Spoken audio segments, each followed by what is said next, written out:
नमस्कार, मैं हूँ वैशाली शेट्टी। आप देख रहे हैं 24 न्यूज। आइए नजर डालते हैं देश और दुनिया के 25 बड़ी खबरों पर। देश भर में मनाया गया रंगों का त्योहार। दिल्ली की सीएम रेखा गुप्ता, यूपी के सीएम योगी आदित्यनाथ ने मनाया रंगोत्सव। रक्षा मंत्री राजनाथ सिंह ने आवास पर मनाई होली। सरहद पर जवान भी जमकर झूमे। अयातुल्ला खामेनेई के बेटे मोज्तबा बने ईरान के नए सुप्रीम लीडर। खामेनेई के प्रतिनिधि बोले, हम बातचीत के लिए तैयार, लेकिन सम्मान के साथ। केंद्रीय रक्षा मंत्री राजनाथ सिंह ने अपने आवास पर होली समारोह का किया आयोजन। रक्षा मंत्री ने भारतीय संस्कृति की इस रंग बिरंगे परंपरा को मनाने का दिया संदेश। मंत्रियों और अधिकारियों के साथ परिवारजन भी हुए शामिल। विपक्ष के आरोपों पर रक्षा मंत्री राजनाथ सिंह ने किया पलटवार। कहा, जब बोलना होता है तब बोलती है सरकार। दुनिया में शांति कायम हो, यही है कामना। उत्तर प्रदेश के मथुरा में धूमधाम से मनाया गया होली का त्योहार। होली के अवसर पर वृंदावन में लोग गुलाल और रंग से होली खेलते नजर आए। प्रेम मंदिर के बाहर बड़ी संख्या में उमड़े श्रद्धालु। महाराष्ट्र से एनडीए के राज्यसभा उम्मीदवारों के नाम का हुआ ऐलान। विनोद तावड़े को भाजपा ने बनाया राज्यसभा का उम्मीदवार। साथ ही रामदास आठवले और माया चिंतामन एवनाते भी जाएंगे राज्यसभा। ईरान के मिसाइल हमले के बाद मध्य इजराइल में मची अफरा तफरी। कई बहारों में लगी आग। आग पर काबू पाने के लिए मौके पर पहुंचे फायर फाइटर। दुबई में अमेरिका दूतावास पर ईरान का हमले के बाद लगी आग से इलाके में अफरा तफरी मची। पूरे परिसर में छाया धुएं का काला गुब्बार। ईरान पर हमले के बीच आईडीएफ का दावा। कहा, ईरान में न्यूक्लियर फैसिलिटी को बनाया निशाना, टारगेट करके किया एयर स्ट्राइक। मिडिल ईस्ट में जारी जंग को लेकर भारत के विदेश मंत्रालय ने बनाया कंट्रोल रूम। हर पहलुओं पर रखी जा रही है नजर। ये कंट्रोल रूम सुबह 9 से रात 10 बजे तक रहेगा कार्यरत। फंसे भारतीयों के लिए जारी किया हेल्पलाइन नंबर।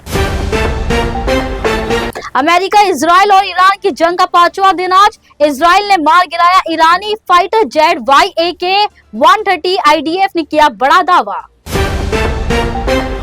अमेरिकी राष्ट्रपति डोनाल्ड ट्रंप ने किया बड़ा दावा। कहा, ये युद्ध कई हफ्तों या उससे भी ज्यादा समय तक रह सकता है जारी। इस जंग में अभी तक ईरान में मारे जा चुके हैं करीब 800 लोग। अमेरिकी राष्ट्रपति डोनाल्ड ट्रंप ने ईरान पर हुए अमेरिकी और इजरायली हमले का किया बचाव। कहा, ये हमले इसलिए जरूरी थे क्योंकि ईरान बनाने की कगार पर था न्यूक्लियर हथियार। इससे पूरी दुनिया को हो सकता था बड़ा खतरा।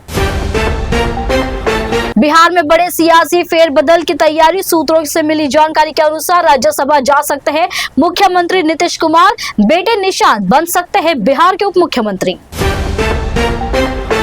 देश भर में रंगों के त्योहार, होली की धूम। लोग एक दूसरे को गुलाल और रंग लगाकर मिले गले। होली के मौके पर राष्ट्रपति द्रौपदी मुर्मू और प्रधानमंत्री नरेंद्र मोदी ने भी देशवासियों को दी बधाई। होली के मौके पर प्रधानमंत्री नरेंद्र मोदी ने अपने संदेश में कहा, होली का त्योहार पूरे माहौल में भर देता है नई ऊर्जा। इस उत्सव की बड़ी है विशेषता, हर तरफ बिखरे नजर आते हैं खुशियों के रंग। हर किसी को उल्लास और आनंद से कर जाता है सराबोर।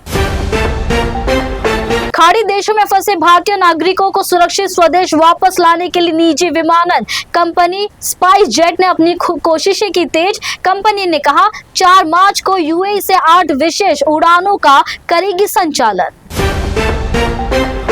बाहुबली नेता सुनील पांडे ने भोजपुरी स्टार खेसारी लाल यादव को काराकाट से चुनाव लड़ने का दिया खुला ऑफर, जिस पर खेसारी लाल यादव ने कहा, मैं जिस दिन चाहूंगा आपका आशीर्वाद से जा सकता हूं राज्यसभा, लेकिन मुझे नहीं चाहिए कोई टिकट। महाराष्ट्र के नागपुर में रंगों के त्योहार होली पर हुड़दंगबाजी और खतरनाक ड्राइविंग करने वालों के खिलाफ पुलिस ने अपनाया सख्त रूप। शहर में जानलेवा स्टंट कर रहे युवक को पुलिस ने फिल्मी स्टाइल में पीछा कर किया गिरफ्तार। महाराष्ट्र के नागपुर में ट्रैफिक नियमों का उल्लंघन करने वालों के खिलाफ पुलिस ने की बड़ी कार्रवाई। होली के 2 दिनों के भीतर पुलिस ने नियमों का उल्लंघन करने वाले कुल 3868 वाहनों पर की कार्रवाई। दिवंगत अजित पवार के साथ हुए विमान हादसे पर भतीजे रोहित पवार ने सनसनीखेज दावा करते हुए कहा कि AAIB रिपोर्ट में लिखा है कि प्लेन पेड़ों से टकराया था, लेकिन घटना स्थल पर नहीं थे पेड़ बल्कि थी छोटी छोटी घास। राज्यसभा चुनाव में महाराष्ट्र से शरद पवार महाविकास आघाड़ी के हो सकते हैं उम्मीदवार। सूत्रों के मुताबिक कांग्रेस और शिवसेना उद्धव गुट शरद पवार के नाम पर हो गए हैं राजी। महाराष्ट्र में महाविकास आघाड़ी के पास एक ही है राज्यसभा सीट जिस पर मिल सकती है जीत। इसके लिए एनसीपी, शिवसेना, यूबीटी और कांग्रेस के बीच मची हुई थी होड़। हालांकि अंत में शरद पवार के नाम पर सभी पार्टियां हो गई है राजी। दिल्ली में आज ड्राई डे नहीं, खुलेंगे शराब की दुकानें। मनीष सिसोदिया ने कहा, अब शुरू हुआ दिल्ली में असली शराब घोटाला। दिल्ली सरकार ने दी करोड़ों कमाने की छूट।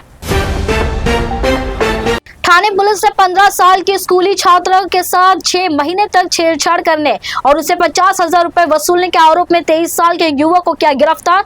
प्रथमेश देसाई के रूप में हुई आरोपी की पहचान। लड़की के माता पिता की शिकायत पर हुई कार्रवाई। देश और दुनिया की तमाम बड़ी खबरों को देखने के लिए देखते रहिए इन24 न्यूज। मुझे दीजिए इजाजत, नमस्कार।